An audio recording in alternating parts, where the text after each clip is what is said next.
नमस्कार साथियों। Think and grow rich, सोचो और अमीर बनो, इस सीरीज के आज के वीडियो में बात करेंगे कि व्यवहारिक योजनाएं कैसे बनाई जा सकती हैं और एक अच्छा लीडर कैसे बना जा सकता है।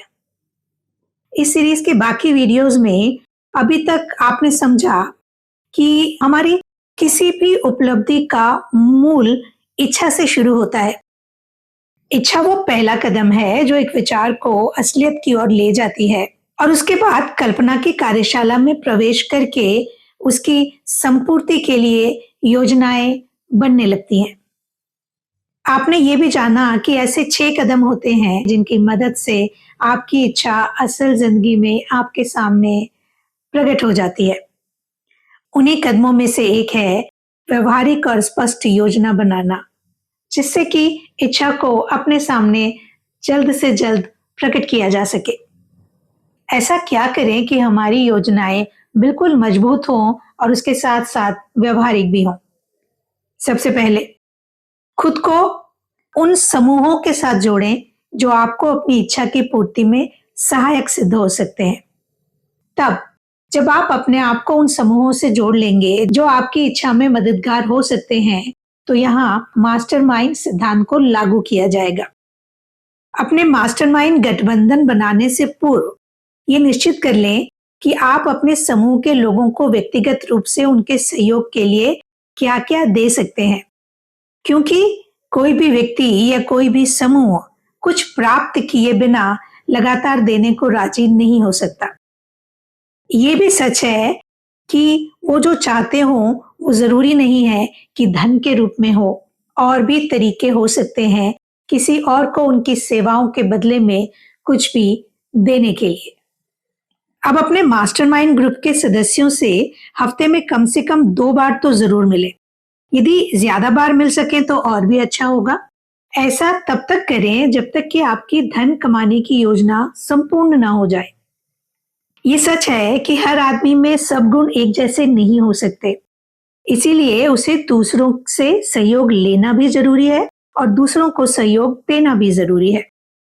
आपको अपनी धन प्राप्ति की योजनाएं तो खुद ही बनानी पड़ेंगी, लेकिन उनको अपने मास्टरमाइंड ग्रुप से चर्चा करके समझना पड़ेगा और उनकी मदद की जरूरत कहाँ-कहाँ पड़ सकती है, इसके बारे में उन्हें बताना भी पड़ेगा। ये बात भी ध्यान रखना जरूरी है कि आपकी हर योजना सफल हो, ये बिल्कुल संभव नहीं है।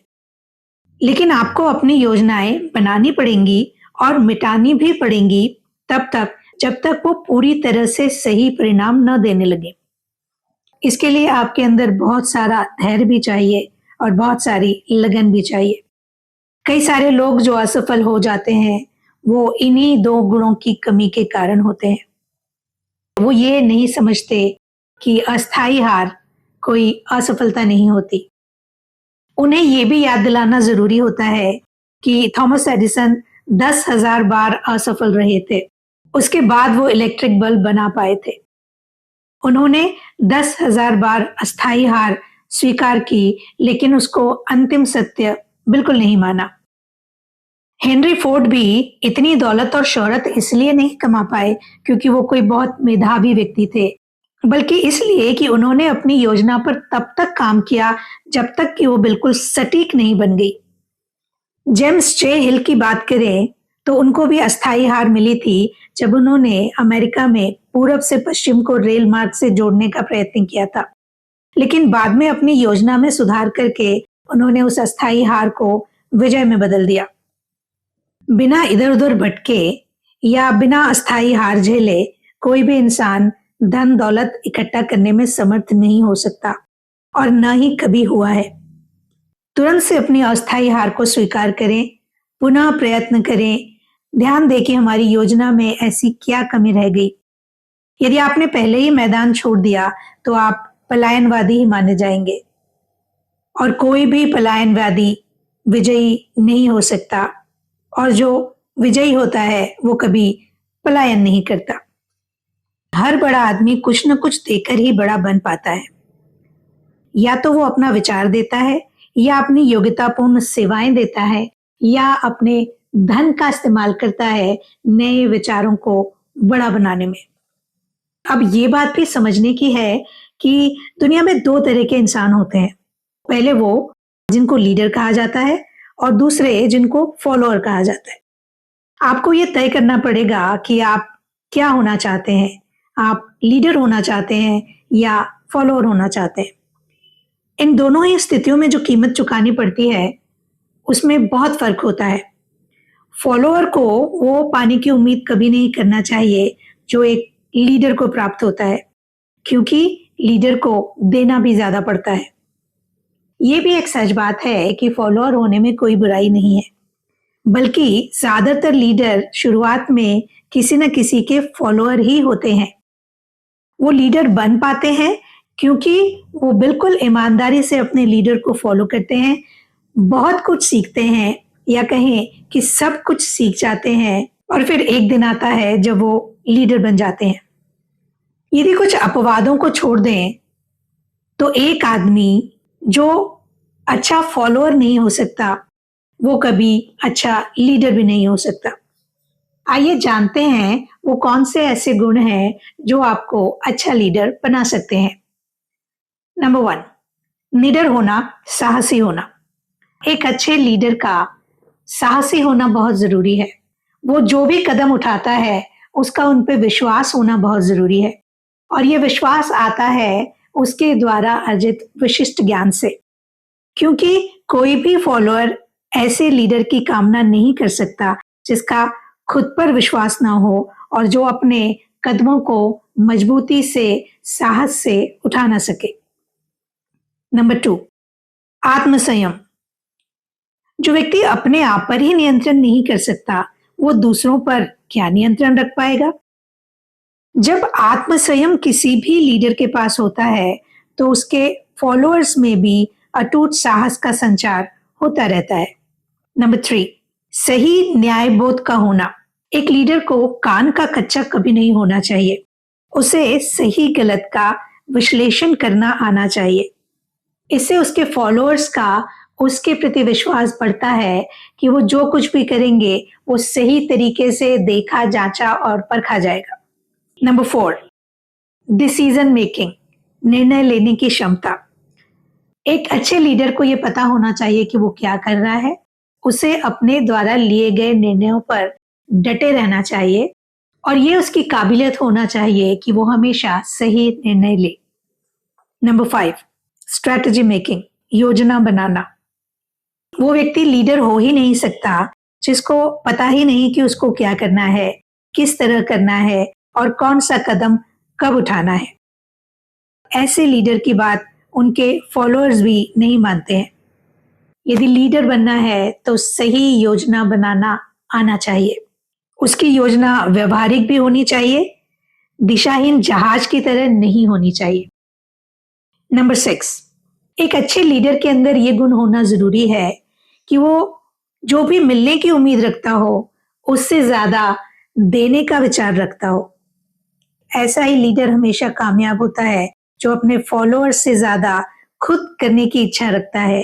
यानी वो जो चाहता है कि उसके फॉलोअर करें उससे ज्यादा वो खुद हमेशा करने के लिए तैयार रहता है। नंबर 7, अ प्लीजिंग पर्सनैलिटी, एक सुदर्शन व्यक्तित्व। यहाँ सुदर्शन व्यक्तित्व का मतलब शारीरिक सुंदरता से बिल्कुल नहीं है, बल्कि लीडर ऐसा होना चाहिए जिसका हर काम इतने सलीके से किया गया हो कि लोग उसे एडमायर करने लगे।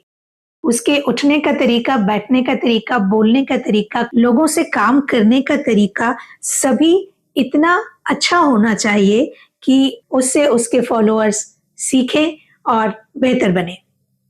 क्योंकि यदि कोई व्यक्ति खुद ही अव्यवस्थित होगा तो वो अपने फॉलोअर्स को लीड नहीं कर पाएगा, उनका मार्गदर्शन नहीं कर पाएगा, और फॉलोअर्स जब ये पाएंगे कि उनका लीडर ही अव्यवस्थित है तब वो उसे फॉलो भी नहीं करेंगे। नंबर 8, हमदर्दी के साथ समझदारी।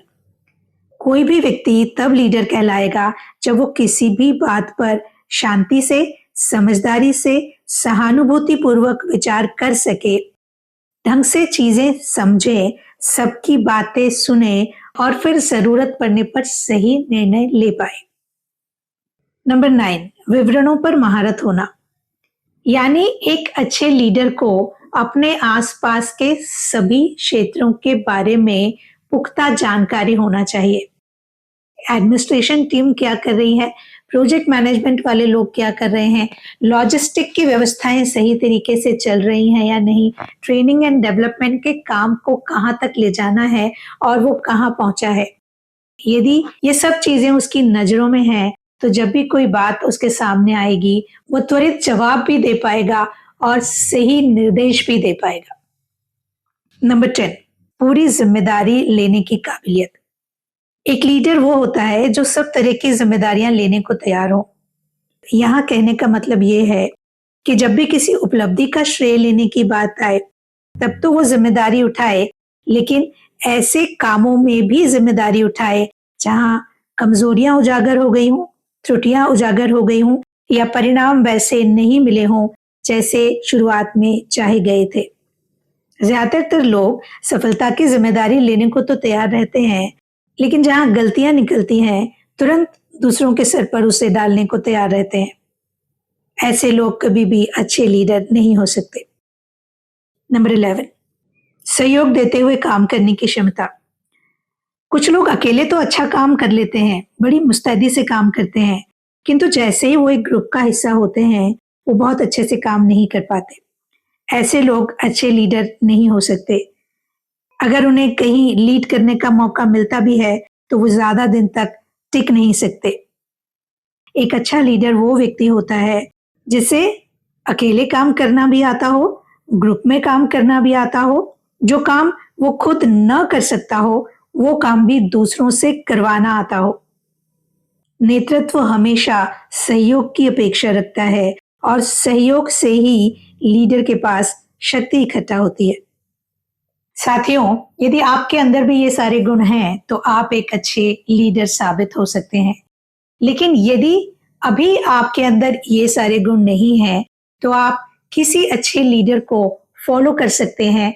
फिर धीरे धीरे अपने अंदर इन सारे गुणों का समावेश करते जाइए और एक दिन ऐसा आएगा जब आप भी किसी ऑर्गेनाइजेशन को, किसी नए प्रोजेक्ट को, खुद की नई जिंदगी को लीड करने की स्थिति में जरूर आ जाएंगे। आपके अच्छे लीडर बनने की राह में क्या क्या मुश्किलें हैं, उन्हें लिख डालिए। एक एक करके उन पर कमांड करते जाइए। यदि कहीं आपको लगता है कि कोई मुश्किल आपसे हल नहीं हो रही, हमें लिखिएगा जरूर, उसका जवाब हम आपको जरूर देंगे। इस सीरीज के अगले वीडियो में आपसे फिर मुलाकात होगी। तब तक के लिए अपना ख्याल रखिएगा।